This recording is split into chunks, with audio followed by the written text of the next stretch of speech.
যশোরে শুরু হয়েছে ৩ দিনব্যাপী গুড় মেলা। এ নিয়ে জানাতে সরাসরি যুক্ত হচ্ছেন সহকর্মী সালাউদ্দিন সাগর।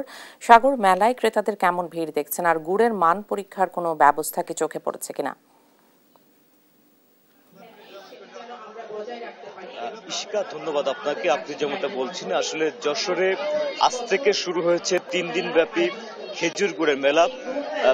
জানিয়ে রাখা জরুরি যেটা, সেটা হচ্ছে যে যশোরে এই খেজুর গুড় জিআই পণ্য হিসেবে স্বীকৃতি পাওয়ার পর এবারই কিন্তু প্রথম গুড় মেলা শুরু হচ্ছে। এ নিয়ে টানা তৃতীয়বারের মতো কিন্তু যশোরে শুরু হয়েছে গুড় মেলা। জেলা প্রশাসনের সার্বিক তত্ত্বাবধানে চৌগাছা উপজেলা প্রশাসন কিন্তু এই গুড় মেলার আয়োজন করেছে। আজকে যেহেতু প্রথম দিন, কিছুক্ষণ আগে মেলার উদ্বোধন করেছে জেলা প্রশাসক আজহারুল ইসলাম।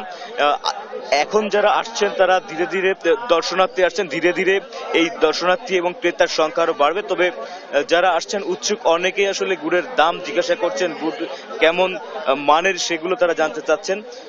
তো আজকে বেচাকেনার যে হিসাবটা, এটা একটু পরে বেলা বাড়ার সাথে সাথে এটা বাড়বে বলে গাছিরা আমাদেরকে জানিয়েছেন। তবে সবাই স্টলে কম বেশি তাদের নিজেদের তৈরি করা গুড় নিয়ে কিন্তু এখানে হাজির হয়েছেন। তো আমরা এ পর্যায়ে একজন গাছির সাথে আমরা একটু কথা বলতে চাই যে আসলে আপনি আমাদের কিন্তু জানাবেন যে আসলে গুড় মেলা হওয়ার ফলে আপনাদের কি কি সুবিধা হচ্ছে। আমাদের সুবিধা এই এখন থেকে আজ 3 বার এই গুড়ের মেলা হচ্ছে। এই গুড়ের মেলা হওয়ার পর থেকে আমাদের চেয়ারম্যান অনেক সুবিধা করেছে। করার পরে আগে বেচতাম কম দামে, এখন পাই অনেক বেশি দাম, এখন ভালো লিচু দাম পাই।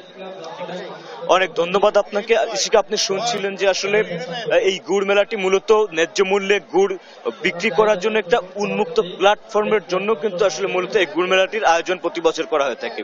তো এই ছিল আমার কাছে যশোরের গুড় মেলা থেকে সর্বশেষ।